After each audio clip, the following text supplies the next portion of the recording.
don't ever feel that you are less than anyone else. To really be a good engineer, you got to be able to tell your story, right? I speak to a lot of younger people who are trying to find jobs and all that, and it's not that easy right now. You know, I think AI is a little bit of an obstacle, but it's not. And hey, everybody, it's me, the Unsigned Wall Street, here from the balcony of the New York Stock Exchange.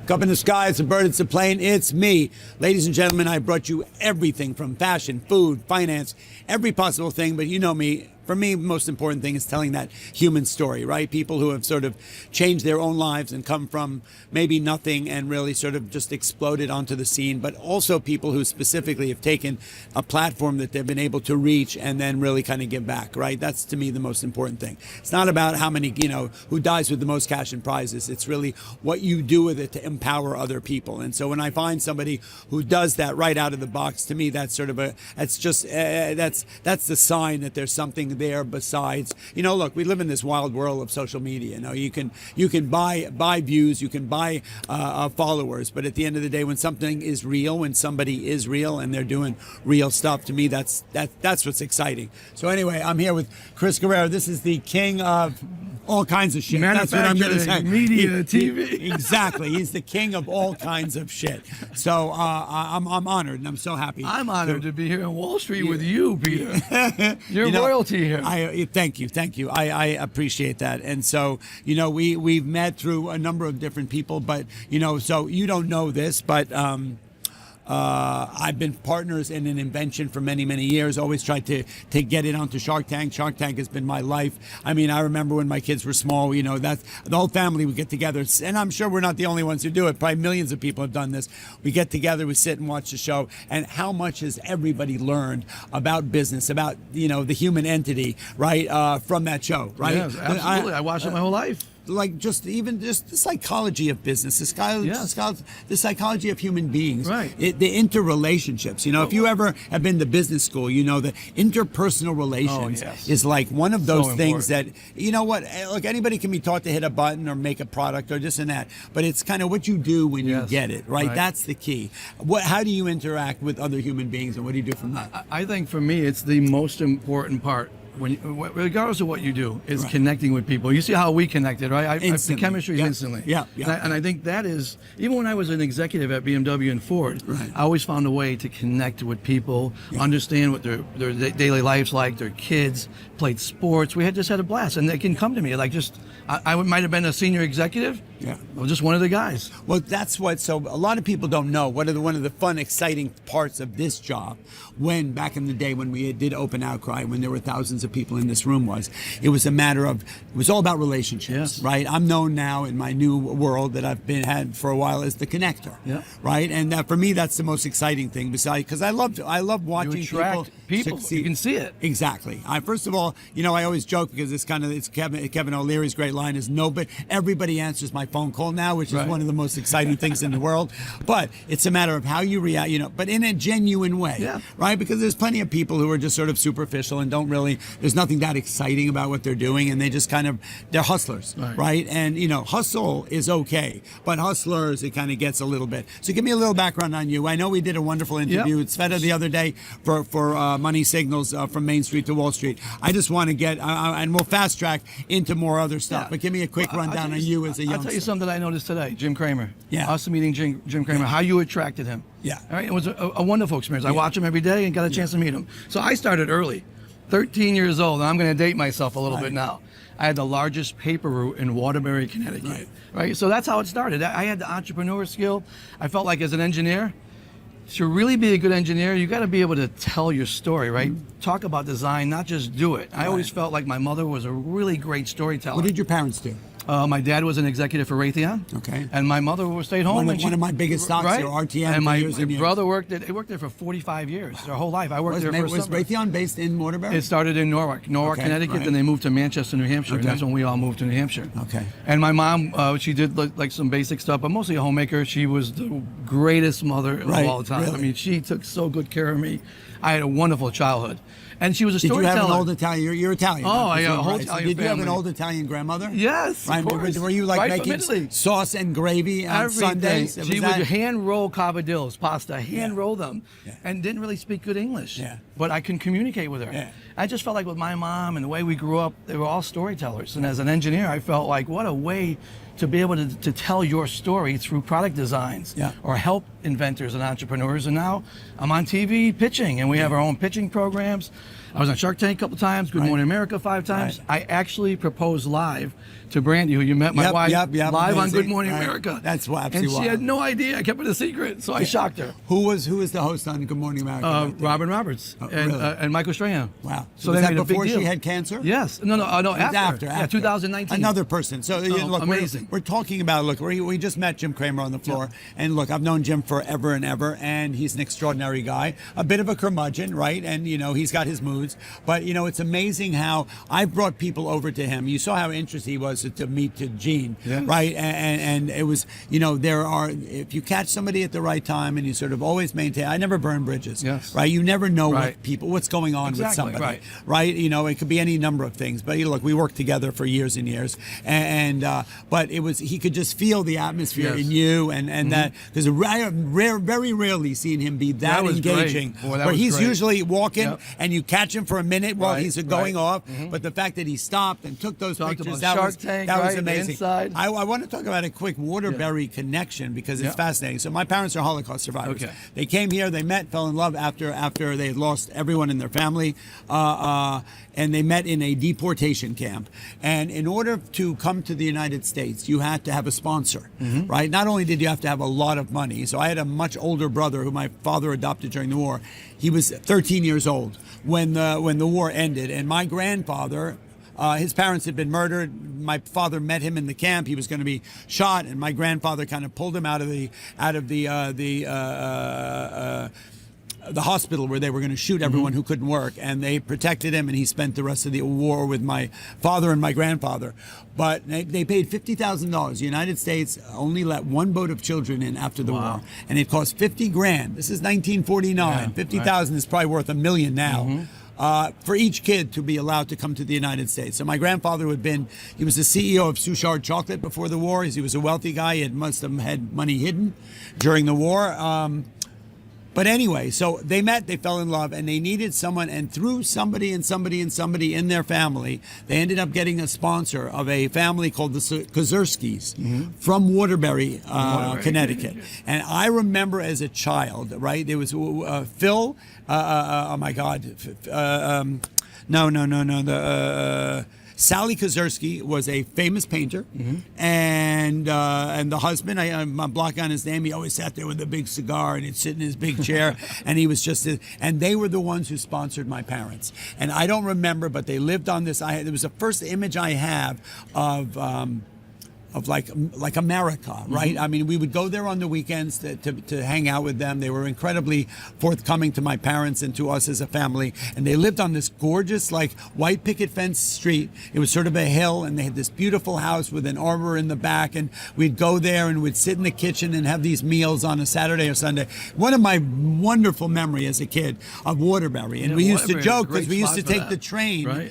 They used to joke because all the stops on the way from New York to Waterbury, there's Naugatuck, and the guy who's calling out the train conductor, and I always joke because all the names of the cities, there's a Naugatuck, and we'd always joke about it. Anyway, that's a little bit of my Waterbury moment. Well, my dad was 7 years old when he came over here, and he didn't speak a word of English. So he was an immigrant. Yes, really? and he was a high-level executive at Raytheon. Wow, isn't that amazing? 40 years. You know what? Look, the bottom line is now it's probably a lot harder to come to this country. But you know what? That immigrant story is such a powerful one, and and it may, what I'm loving is that obviously you are a family person. You can tell that, and you give off that vibe, and that obviously we are a function of how we were brought up, 100%, right? And look, you can break the narrative for sure, because you look at people who are now struggling, people whose family lived paycheck to paycheck. They did not, they came from a broken home. All those kind of things. It makes it that much harder, right? Absolutely. But obviously, my heart is warmed by that. That you come from that kind of thank you. And I love it. You gotta dig this. It's just amazing. And I think you have to be approachable, right? I always felt like as an executive at big companies, right, everyone has, like you said, you don't know what they're going through. I always felt like my door was always open. I'm always approachable. I answer every phone call. I respond to every email. I respond to every text. And quickly. Quickly, right? always. Yeah, you see how I text when we text, 100%. Right? Always. It's so important. It's a matter of respect, I right? think so, 100%. I speak to a lot of younger people who are trying to learn to trade, and young people who are trying to find jobs and all that. And it's not that easy right now. You know, I think AI is a little bit of an obstacle, but it's not. But you know what? I always say there's no door. Don't ever feel that you are less than anyone else. Yes. Don't think there's any door you can't knock on. What is the worst that's going to happen? I interviewed, you know, the guy. His name is James. The School of Hard Knocks. He's Yeah. on, Yeah. Okay. I love Right. him. So James, after I did this big interview with iShowSpeed, James finds me outside the exchange a couple of weeks later, and he's the guy who does the when did you become a billionaire type of thing. And so he finds me outside, and he does the interview, and it was great. It had 70. Tom Brady got 8 million views. I got 78 million views. It was that great. But what he talked about was, how do you like me now? Exactly. But you know what? It's amazing his manner about the way he relates to other human beings, and that and he just talks about that, how that the inspiration just of finding other people, connecting to other people. What I loved about him was he always asks for the person's contact information at the end. Yes. Right. And so that ability, how much you learn, we learn from failure more than we do from success. 100%. Right. And that's amazing. So you're an executive at BMW, you're an executive at Ford, you're a designer, you're a manufacturer, you're an engineer. On TV quite a bit now. I'm doing pitch events, and I'm pitching products on television, working with Daymond John from Shark Tank on the Shark World box. Right. Which gives entrepreneurs an opportunity to be in a box that his celebrity guests will see, sharks will see, TV hosts will see. Think about the visibility of that with Daymond's name behind it. Yeah. Well, look, millions of people have gone through Shark Tank. Few may have gotten deals. I don't know what the actual number. You know how many the number is? It's not that. It's a small percentage. It breaks but down. Few people have taken it to the level you have. Yeah, right. People come in. They maybe get a deal or they don't. They move on. Maybe they, have a friendly relationship with the Sharks. I know all the Sharks fairly well, and Kevin, of course, the most actually, and hopefully now Daymond. But it's amazing how you build on relationships and how you've taken it to the next level. I felt the same way with him. With a good connection when we met. I don't ask for anything. I'm always want to help and give, and it comes back twofold. You know that, just like with us. Yeah. And Daymond's taking care of my family now. I tell the story about my son. We were buying FUBU at age 7. Right. 25 years later, my son is now meeting Daymond for the first time. Can you imagine that? Amazing. Absolutely amazing. And look, it's all about the human element. I mean, I talk about it here because it's this place. Excuse me a second. You be quiet. This place used to have 7,000 people here. When I started working here, what I fell in love with about it was that human element. Right? We used to stand in a crowd, and it was that. We may have had completely different backgrounds. It didn't really matter, right? Somebody was into golf and I was into skiing, or they were into this or that. What was amazing was that everybody had a shtick down here, right? I was the guy you went to for my father was a well-known doctor. I was like the food guy. I had a caviar business. Everybody sold something else. And everybody had a fun hustle, right? So if you needed medical care or you needed caviar or you needed a good restaurant, I was the go-to guy. And everybody did that. But when you were standing in a crowd, you would have been a great broker. Because you're good at schmoozing, you're good at communicating, you're good at some good banter, right? So I would sometimes stand for hours. I would get 1 million shares of a stock to buy, and you knew you were going to be standing in that crowd for hours and hours, and you didn't want to just stand there doing nothing. You really had to talk, and and if you've got the gift of gab, it's an amazing thing. And what I like also about you is that you've taken your platform. Lots of people get a platform. You can you can find it organically, you can buy it. But what's what you do with the platform, right? That you've taken it on to educate people about it, to open up the doors to opportunity as far as that goes, which is amazing. And for me, I absolutely love that because again, it's storytelling, it's helping, it's giving back, and it all comes full circle. Yeah. And then to have my son with me, and to watch him grow, right, and watch him launch his own product lines. Yeah. There's nothing better than that. Yeah, it really isn't. So reminding, so I was fascinated by the engineering part of you and the mechanical engineering part and the way you make. That's the only there is, right? There's only a mechanical engineer. There's no other engineers, right? Right, exactly. But how you're an inventor, right? Yeah, and how you yeah. found that niche. So I contacted the person who did the tooling on Time Cap, my invention, the invention I'm a partner in, and we hadn't spoken for a while, and he finally stepped away from it when we did that thing with those people who remained nameless. And he was sort of just disconcerted when that guy kept asking for more money and more money. And so I said, his name is Matt. He runs a company called Global Product, whatever. He runs it's a manufacturing company similar to. He's an engineer, and they build products. And I said, what have you been doing for the last number of years? And so they're I want to introduce you to him because he's building a new show. It's called Made for TV or made to something. Well, I'm working on one too called What's That Big Idea with Chris Guerrera. It's the story of the entrepreneur from the time they have an idea to the time they what release he's it. doing is he's taking 100 inventions and they're whittling it down to 5, and then they're following the journey of that person from manufacturing and tooling to all the way. And I think there'll be a lot of synergy there as well. So anyway, you think about it. This place. Well, I mean, for me, every day is like being in the Super Bowl. This is a bucket list for me. So thank you. You know what? I've been watching this my entire exciting. life. Right, listening to you talk about it way back in the day, yeah. that was my life. And now to see it firsthand love is amazing. That part. You know, so thank you. It's my pleasure. And look, I'm a people person. I love to open that door and share those stories. And it's so funny because I don't think, I would bet, that when I was trading here in my 20s and 30s, people have often asked me, like, did you ever foresee yourself being the person you are today? And I didn't. Right? I mean, I was always this sort of boisterous, loud, kind of obnoxious character. And but I never saw, and I think we have that in common too, that you've embraced, right? We pivot, right? Obviously, I'm always reinventing. That's why I say I reinvent myself every couple of years. Right? Exactly. And that's important. Tell me, where do you have a moment where you ran up against an obstacle and you really were you really had to think and sort of work your way past it? Because that's, absolutely. As I said, we learn more from failure. Well, I'll give you a really great example. Okay, Shark Tank product, right? My mother's passing away. We're launching this product, relaunching it. I get into Walmart. I'm with a buyer at Walmart in Benningville, and he says, "I'll give you a shot, but you got to give me 15,000 units in 2 weeks. Right. All I have is the mold. Right. So now you got to get the plastic. I've got to get labels made. I've got to get these little silicone pads, which are 12-week lead times. Right. So I, being who I am, I said, "Oh, no problem, we'll do it." Thinking how am I going to do this? Get back, I start making calls. The silicone rolls are going to be the big hang up. I said, "Just get me the rolls. Don't worry about them cut." Chris's brother, younger brother, pumping out 60,000 one at a time. Wow, amazing. Okay? I got my nephews, took pictures of them, put them on the label. One of my best friends got his daughter, put her on a toilet bowl, took a picture. Got some boxing, just display case box, made it all happen, shipped it out. 15,000 units in 2 weeks. Guess what happened? What happened? COVID hit. Oh my God. While my mother was passing away, I had to do that. So as I was done during the day, I went and visited her at night. Yeah. And COVID hit.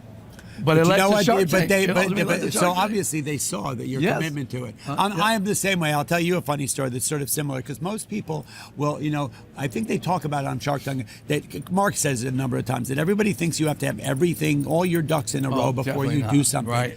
It's a matter of diving. It is the biggest. Think about all the opportunity that people are missing out on because they think that they need all this. Customers are going to tell you what to change. The buyers are going to tell you how the packaging should look, and you think you're trying to make it perfect, and you just continue to delay it. It's the biggest mistake an entrepreneur can make. And if you sit and listen, I literally forensically break down the things that are said on Shark Tank because look, these are 5 of the most successful people in the world, right? They came from nothing. None of them were silver spooned on this one, right? But if you listen to the way they describe the way things happen, you can go on that show and they're like, well, why didn't you why didn't you go to the buyer, right? Well, I didn't think I could do it, or I'm going to do it next day, or I'm gonna, coulda, woulda, shoulda. These are not strategies. No. I do that here every day of my life. It's like coulda, woulda, shoulda, FOMO, right? Oh, yeah. Hope, hype. These are not strategies for anything. Think about this.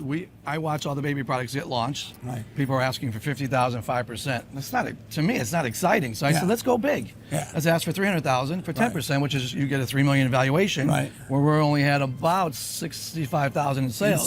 So 600,000. How did they respond? So I was working on $1 million PO. I didn't have it yet. So that was like, oh, you don't have the PO yet. Right. I said, no, I believe in me though. I know what I can do. You get me in front of this audience, we're going to sell. Guess what happens? What?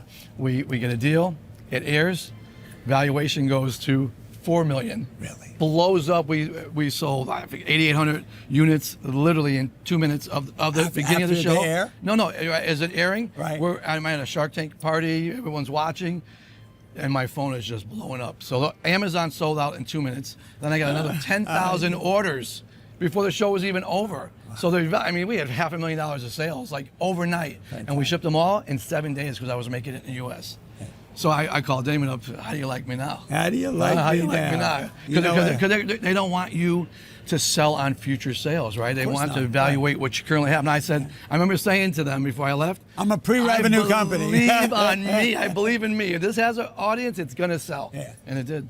You know what, and I'm the same way. And if I can impart that onto any younger people, it's just a matter of having that confidence. Look, my daughter and I were having a conversation recently, and she goes, was having some anxiety about something else. And I said to her, sweetheart, I've been doing this. I'm in my 60s. I've been doing what I've been doing for years. I still wake up, right, with the butterflies in my stomach every day before I even come into work, right? So it's an interesting story. So David Meltzer, you know David Meltzer? Yes, I know David. Okay. Yes. So David Meltzer, for those of you who don't know, is the man they made the Jerry Maguire movie about. He was the guy who basically took sports management to the next level. He's the guy who came up with the concept of sponsorship and branding for, like, if you're LeBron James and you make $40 million playing basketball, but you're wearing Nikes, why isn't Nike paying you $40 million? Right. And he did that, and at the age of 28, he was worth a couple $100 million. Then he crashed and burned, lost it all, zero, bankrupt, moved back with his family. Right? He had lost it all. He was able to dig himself out of that pit, right? And now he embarked on his journey, and his mission is to bring joy to 1 billion people in the world. Right. That's what he does on a daily basis. But he always talked about that feeling in your stomach of anxiety and nerves, right? As opposed to it's something that you don't have the confidence or self-esteem to do something. He said that feeling, you've got to turn that on its head, and say that feeling means you're about to do some epic shit, right? And that completely changed my perspective, because we always, we go up against things, we go up against confrontation, we go up against obstacles, we go up against barriers to entry in any industry or whatever, or people, like, you're afraid to meet them, or you're nervous about this thing. And you know what, but if you turn that on its head and you just go, that feeling of butterflies in my stomach means I'm about to do something major, and it gets you up in the morning, and you just go for it. I always think about when you're launching a product, right? It's truly, like, it's really risky, right? Of course it is. And you're going to throw a lot of cash into it, a lot of your time, and you may not get it back. Right. But I always try to say, okay, I'm going to do it in an educated way. Like, you don't know everything, but you're going to figure it out. But if you don't take those risks, you really don't ever see that type of reward. Correct. And I can remember when I got on Shark Tank the second time, I threw $100,000 of my money in this, and my wife's like, "What are you doing?" I said, "I see something. I believe in it, and I know what I can do with it." And the rest is history. Yeah, it's unbelievable. I just love that. I've done a number of things that way, where you've got to go out on faith. You're right. Right, on a number of things. Know what you're capable of. But that feeling, that anxiety can be an amazing motivator. Yeah. And as I said, Absolutely. you know what? What is the worst thing that's going to happen? Daymond calls it the power of broke. The power of broke. Yep, exactly. So anyway, guys, we could talk forever. Yes. It's, there's so much to this story. It's a people story. It's a business story. It's a confidence, self-esteem story. It's that, at the end of the day, it's not about cash and prizes. It's like, how many people can you empower in a better, at the end of the day, when you get back, nobody gets out of here alive, right? We know that. Absolutely. So it's not a matter of what kind of a fancy car you show up at the gates with. It's a matter of what have you done in your journey that has empowered and helped other people be their best self. And think about it, having a good network and a good group of people, Yep. it's so much more powerful than trying to be than being alone. Right. See, I love So that. much more That's powerful. how I live. I'm a team player. Right. I don't need to be standing at the top of the mountain all by myself with a bunch of cash and prizes. That means nothing to me. Right? We know that. Look, money doesn't buy you happiness; it buys you freedom. That's for sure. But at the end of the day, having a team and empowering people to do that. So that's why we do I'm gonna show what you we do something. with our course with the academy. Tell me. Daymond John sent this to me last night. Leave you no more even talking. He goes, let's see. Product line, walking trade shows. Like to make some more flexible. You're such a team player. Yeah, it is. That's At what the it's end of all the day, about, it's all right? it's about. It's all Team. about. I look forward What a to us pleasure. being a great team together. I am Listen, we so are going to happy have about so this. much Thank fun, you. right? Really Family to appreciate you family, doing that. ladies and Thank you. gentlemen. Chris Guerrera, this is a team. It's called the Shark World. I'm the Einstein on Wall Street. That's all I got to say about that.